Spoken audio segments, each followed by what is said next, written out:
Yeah, thank you, Mark. So the way we're going to go through today is we're going to start by breaking down the email into a couple different sections, and then we'll focus on each section as we go through. So the first section is going to be subject and from. We're going to spend a reasonable amount of time on that because that's the most important area of your email that you need to focus on. Then we'll talk briefly about the salutation, the introduction, what we talk about, or what we refer to as thinking above the fold or above the jump in digital terms.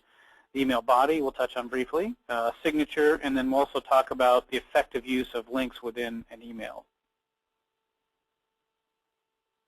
Mark, if you want to share a little bit more here about mobile and email and some recent studies that we've done on mobile. There we go, the slide. Yeah, absolutely.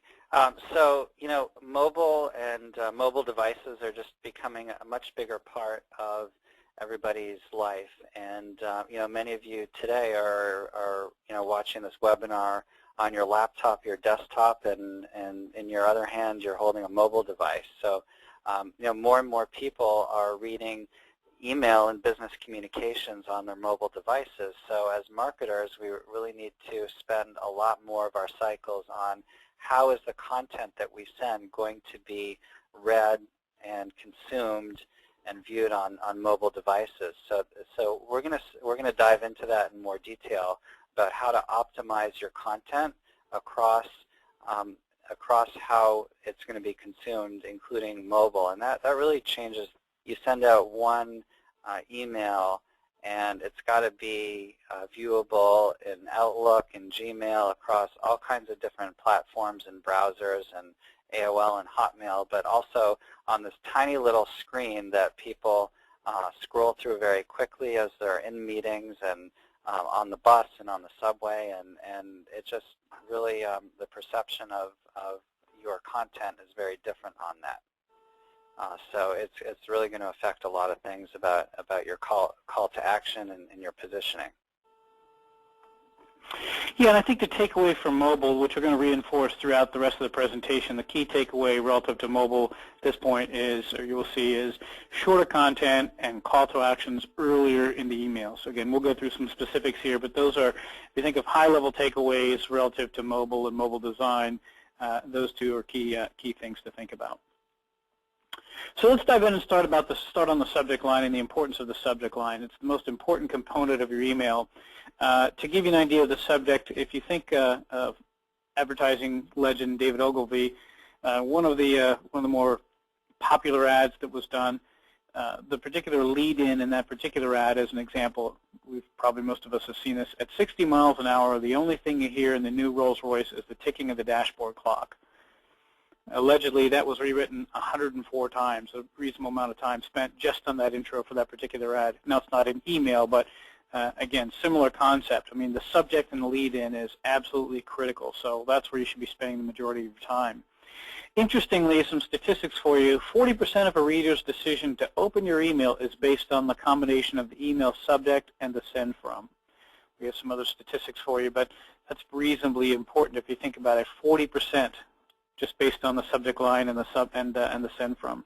69% of recipients decide whether or not to report your email as spam just based on the subject. So that's based on research from ESPC. So again, pretty interesting, pretty important aspect there when you think about the importance of the email subject. So a few guidelines to think through as we talk through the subject line here. The first is, how much time should you spend on the email subject? One is we recommend the 50-50 rule. And what that means is you should spend half of your time on the subject and the introduction, and the other half of your time on everything else, which includes design, graphics, body, creative, all the other stuff. Half of your time should be spent on the subject and intro. Really key. Then we also, a little tip on what we call the 80-20 rule of email subjects. 8 out of 10 people are going to skim the email subject line. So 40%, as I mentioned previously, make a decision just based on that subject. But 8 out of 10 people are going to skim your email subject line and your from line in their inbox. But typically, less than 2 in 10 are going to read the rest or take action. So again, just stressing the importance of your subject line and your lead-in and how important that is to get a good response. So what I'm going to cover now is some of the top performing and the lowest performing email subjects that we've seen across, these are representative examples here, but across our customer base. And these are all real live, these are real subjects from real email campaigns that you'll see on both the best as well as the not so best ones. And then what we'll do is we'll analyze and give you some analysis on, what are the commonality between the ones that work and the ones that don't work. So if you think of the 9 best performing subjects, and again, this isn't necessarily in the 1, 2, 3 order. These are, 9 or 10 of the top performing overall, okay? So the first is a company, your company, sales and marketing monthly newsletter. That's good because you know very concisely who it's coming from, the company. You know that it's about sales and marketing, and you know that it's got a time. In other words, it's a monthly newsletter. So there's a level of repeatability or a time period associated with it. So short, concise, to the point. I know if I'm an engineering manager, I probably don't care. I know that if I'm getting this and it says sales and marketing and I recognize the company, I know whether or not it's relevant to me. So very, very, that's a very good subject line.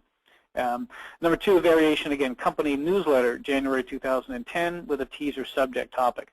That, again, works reasonably well. The caveat there is the teaser subject in this particular case needs to be pretty short, and hopefully the company name isn't International Business Machines or something very long if you spell that all out. So we'll talk a little bit more about the email subject line length as well as the email subject content. So as long as it can be kept short, that second variation is one that works quite well. The third, webinar or white paper or something, but in this case, webinar and tips to improve email responses. That type of an email structure works quite well. Again, as a recipient, you know it's a webinar, you know that it's about tips, it's about email responses, you know very quickly in 20 or 30 milliseconds of looking at that whether or not it's relevant to you. Number 4, company webinar case studies. Join us February 15th. Again, just a different variation on the above. And I'm using these specific ones about webinar and email responses because clearly those are examples that will relate to hopefully most of our audience here today. But nonetheless, case studies, that's something that, that's a very specific topic where you've got, again, webinar. It's about case studies. You know the date. You know pretty much instantly whether or not that's relevant to you. Number 5, just generally a short, concise, targeted follow-up email from an event. So again, in our case, webinar topic, webinar slides available. That works extremely well. Not a big surprise, obviously, because you've got an event typically and then the follow-up from it. So number 5, the opportunity for you as email senders, not necessarily from a writing perspective, but from a content perspective, is if you have an event and you have a follow-up item right after that event, again, whether it's an email, whether it's a webinar rather, whether it's a lunch and learn event, physical event, whatever, an immediate follow-up right after that generally does extremely well. That's one of the top performing type approaches. Again, not a big surprise, but that's an opportunity to interface with your recipients. Number 6, we have a lot of customers in the business-to-business world that the marketing department will send emails on behalf of their sales representatives. And so when they set that up and the emails are automatically generated, but it's a personal email or a personalized email from a sales rep. So the send from is the regional sales rep or person representative, and the title might be something along the lines of this week's phone call or this week's meeting. Again, very personalized. It looks like one-on-one correspondence. No graphics or images. It's just a short note in terms of the content inside that. That turns to work quite well. Number 7, 8 customer service tips that work. Again, short, concise. You can see it's going to also add value to the recipient. You're giving or providing, so to speak, some valuable input or information to the recipient as opposed to taking, so to speak. You're really offering free information or assistance to the recipient. Number 8, a reminder, stored survey, your input. So reminders work well typically because a person has already, or the recipient has already done something to be reminded of. But interestingly, on number 8, survey also does well. So when we look at the analysis of the phrases and words that are associated with the top performing emails, we find that the word survey or related to survey does quite well.